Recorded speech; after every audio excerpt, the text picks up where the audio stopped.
السلام عليكم ورحمة الله وبركاته، إيه الأخبار يا جماعة؟ معاكم أحمد عمران، أهلا بكم في فيديو جديد وبودكاست جديد. أنا عارف إن السلسلة دي وحشاكم جدا، ولكن البودكاست المرة دي أنا هعمله بطريقة مختلفة، أتمنى يعني تعجبكم. هو الفكرة إن أنا هعمل بودكاست لأن بقالي مدة كتير ما عملتش فيديوهات وكده، وبودكاستات برضه وحشاكم، وفي حاجات كتير عادي كنت حابب أتكلم فيها معاكم، فهعملها بهيئة البودكاست. أنا اللي هسأل أسئلة لنفسي وأنا اللي هجاوب عليها. طيب، مبدئيا طبعًا ضيفنا هو أحمد عمران اللي هو أنا يعني. المهم، حابين يعني هاسألك أسئلة الجمهور. طيب اتفضل. أول سؤال هو أحمد عمران مختفي فين بقى له فترة، وفيديوهاته قالة كتير في القناة وكده يعني، وملاحظين إنه بينزّل بثوث كتير الفترة الأخيرة يعني، ومش مهتم بالفيديوهات ولا بالمحتوى، والمشاهدات ملاحظين إن هي واقعة وكده. طيب، بسم الله. أول حاجة طبعًا أنا اتكلّمت قبل كده في الموضوع دوّة، ما أعرفش بقى الناس شافته والّا لأ.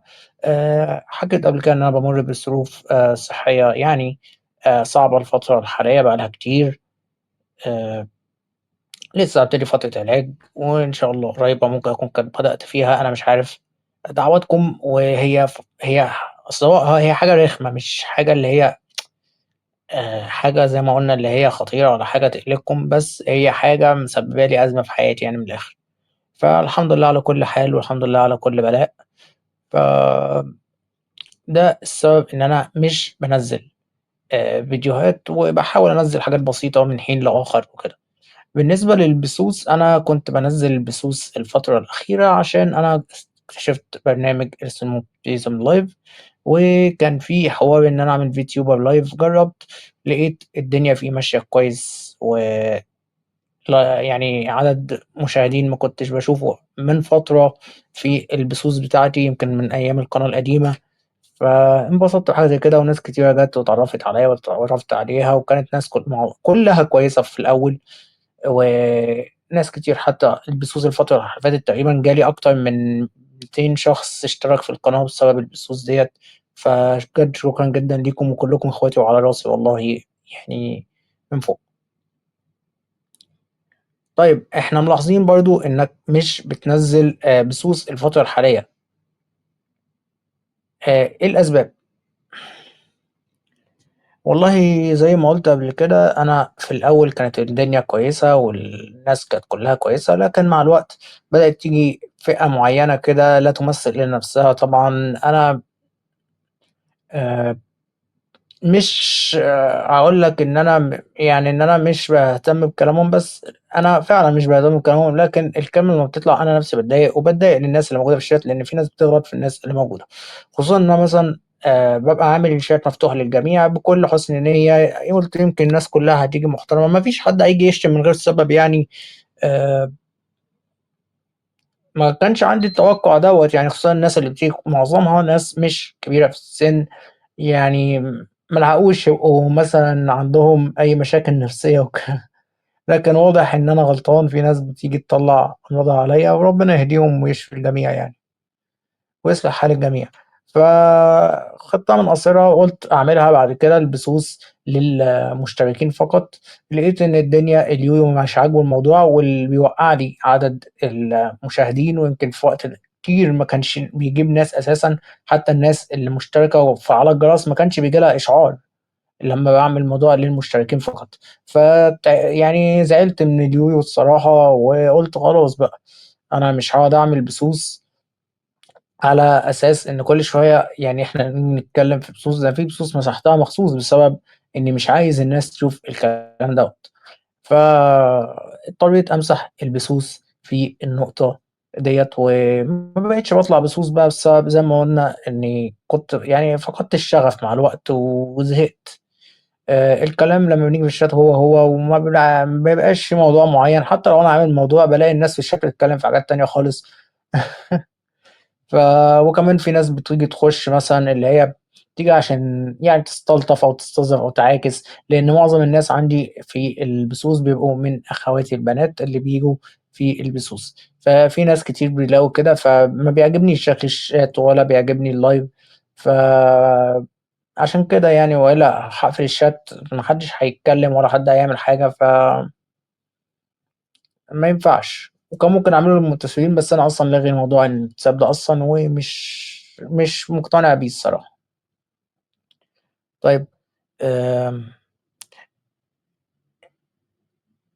أنت يعني بقى لك فترة زي ما قُلنا ما بتنزّلش أبطال الكرة وكده. هل ليك يعني أي اهتمام بالناس اللي بتنزّل مجال أبطال الكرة يعني في اليوتيوب هنا؟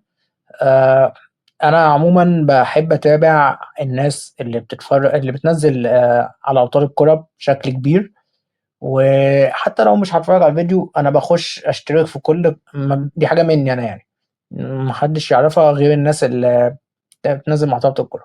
أنا باقعد أبحث كل شوية لعبة أبطال الكورة وبتاع، باشوف آخر الناس اللي منزّلة، باخُش أدعمهم بكلمة كده، يعني أشجّعهم، لإن إحنا محتاجين الناس ديّة، خصوصًا المحتوى دوّة بيدعم فئة عمرية خطيرة، مش عايزين الناس دي تشوف المحتويات الأصلية اللي بيبقى فيها حاجات كتير وفيها مشاكل وكده.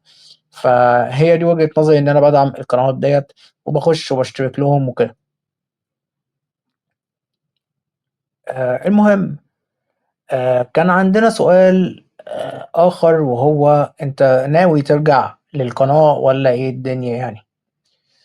طبعًا أنا بسم الله ناسي يعني ش ناوي يعني أرجع للقناة، وناوي إن شاء الله أرجع للسلاسل القديمة اللي كنت بانزّلها اللي أنتم حابينها، زي التختيم، مع إن التختيم الأخير الصراحة ما عجبنيش خالص. الحلقة الأولى بتاعة extreme جايبة 300 مشاهدة والّا 400 مشاهدة، في العادي لو أنا كنت نزّلتها في الفترة دي كانت هتعدّي ال2000 مشاهدة مستريح.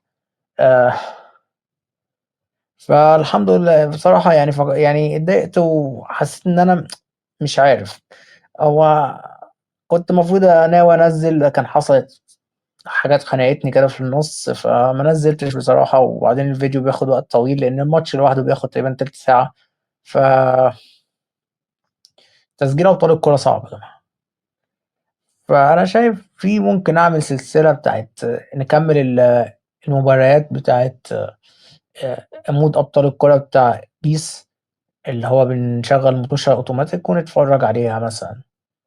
يا إمّا نرجع للupdate القديم نكمّل البطولة زي ما أنتم عايزين، أو نبتدي بطولة جديدة بقى بالفرق الجديدة والupdate الجديد، فده هيبقى من اختياركم، فاكتبوا لي في التعليقات.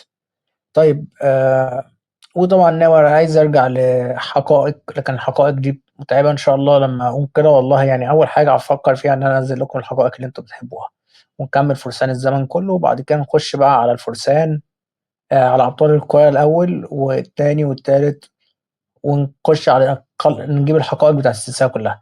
والهدف من الحقائق دي والله العظيم إن أنا أنبّه الناس عشان ما يتفرّجوش على النسخة الأصلية، ولا أنصح بيها يعني، عشان فيها حاجات كتير يعني مش كتير بالنسبة للباقيين بصراحة. يعني أنا أبطال الكورة في الأول وفي الآخر هو أنمي محترم يعني، مقارنةً بالباقي، وخاصةً إن هو أنمي قديم يعني. بس هنقول إيه بقى، لازم تلاقي في كل أنمي حاجات زي كده، إلا من رحم ربي يعني. أنا ما أعرفش، طيب كابتن ماجد الوحيد اللي ما لقيتش فيه حاجة زي كده، فهو بالنسبة لي كابتن ماجد أكتر أنمي محترم في الحياة يعني. حتى القناص اللي أنا باحبه ففيه بعض الحاجات ما فيهوش حاجات عن الكلام عن الحاجات التانية مثلًا، اللي هو الحاجات الدينية أوي، لكن فيها برضه بعض الملابس مثلًا اللي مش كويسة، الحاجات دي، فاهمين قصدي؟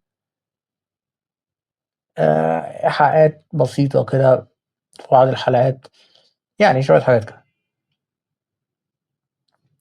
فعشان كده أنا ما باحبش أنزّل عن حاجة تانية يعني غير أبطال الكورة، لأن أنا في الأول والآخر بنلعب كورة يعني. بمناسبة أبطال الكورة، أنت ناوي تعمل إيه لمّا تنزل لعبة أبطال الكورة الجديدة Victory Road؟ طيب ده السؤال الmain event اللي أنا كنت حابب أتكلّم فيه. آآ بالنسبة لأبطال الكورة، أنا كنت ناوي أعملها كنت هاسألكم أعملها عايزينّي في بثوث مباشرة، والّا التختيم في بثوث مباشرة يعني، والّا في فيديوهات عادية؟ بعد تفكير قررت إن أنا أعمله في فيديوهات عادية. ليه يا ترى، ممكن تقول لنا؟ أكيد. أول حاجة يعني فكّرت فيها طبعًا إن زي ما حضراتكم عارفين في حاجات لازم يعني هتيجي هتتعرض مش هتنفع معانا، عايز مثلًا أقصّها، أحجبها، أسامي المهارات في الأول مثلًا هاسيبها زي ما هي عشان أنبّه الناس منها، ولو في حاجة اتكررت بعد كده مثلًا هاكتم الصوت وهو بيقولها، وفي نفس الوقت يعني هاشوِّش على اسم المهارة مثلًا، يعني هاتصرّف في الmontage هو هيتعبني لكن يعني تمام.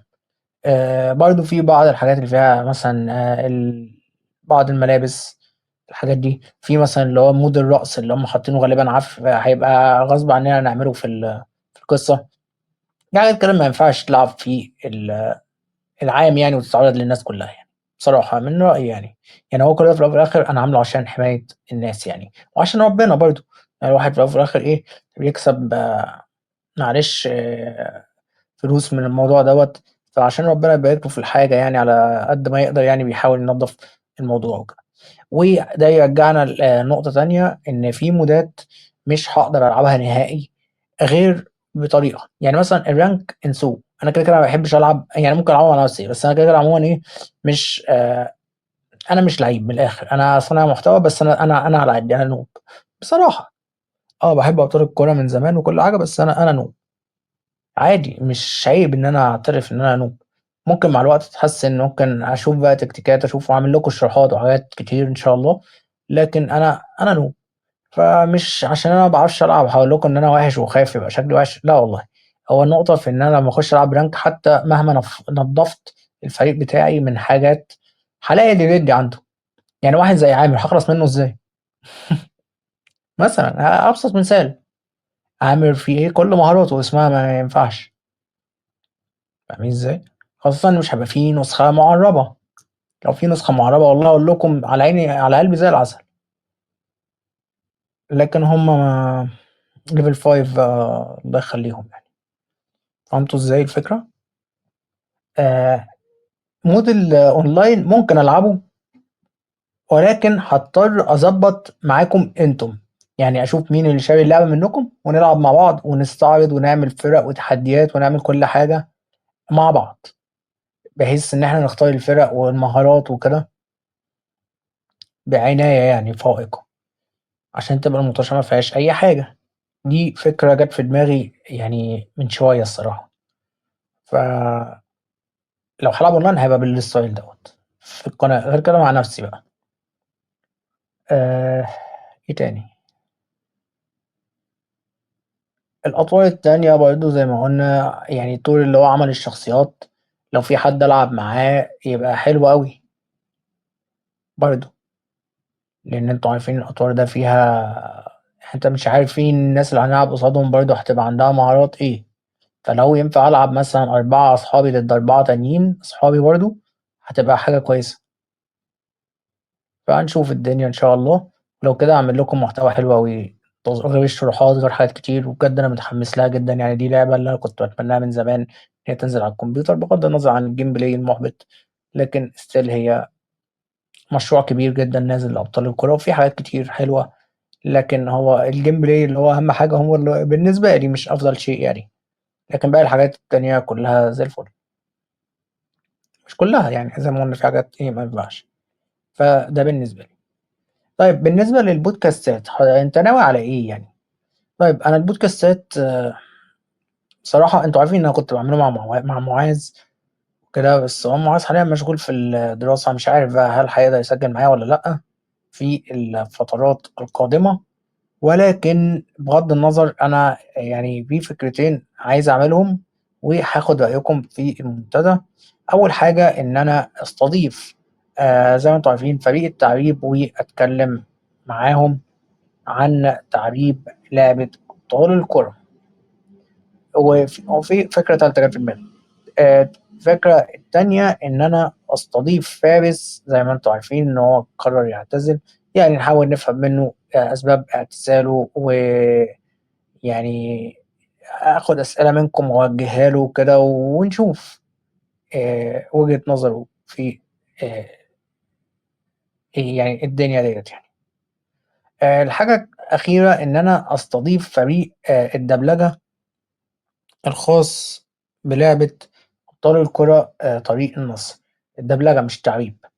الدبلجة اللي هي هيبقى السيناريوهات الحاجات اللي هتتعمل إن شاء الله في المشاهد السينمائية، لو حابين نعمل بودكاست معاهم برضه، يعني هاحاول أشوف بقى مين منهم حابب يظهر معانا وكده، وأطلع أتكلم معاه، يعني ممكن يوكّلوا حد ويتكلم مثلًا باسم الفريق، لإن هم عددهم لسه مش كبير، لكن يعني بس عندهم ناس يعني، فمش هاقدر أستضيف كل الteam يعني، أو لو هاستضيفهم واحد بس هيتكلم بالنيابة عنهم وكده، وحد تاني حابب يتكلم مثلًا، بس إحنا في الحالة دي مش هنخلص أنا عارف، مش عايزينها تبقى لمّة كبيرة الصراحة عشان وقت الحلقة وكده يعني.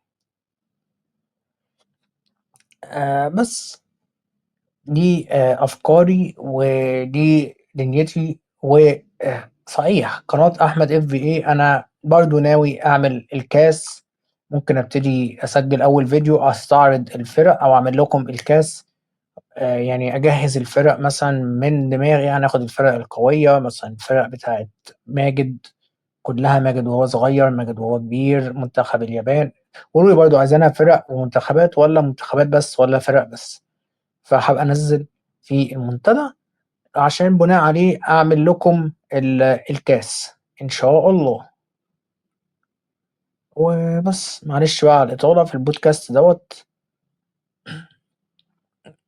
وأنا مش عارف بقى باعمل بثوث الفترة الجاية والّا لأ بصراحة يعني، أنا عارف إن أنتم عايزينّي أرجع أعمل بثوث وأرجع أعمل فيديوهات وأعمل كل حاجة، وأنا من عينيّا والله يعني الموضوع أنا ورايا أعمل لكم اللي أنتم عايزينه والله، يعني ربنا عالم قد إيه أنا باحبكم كلّكم.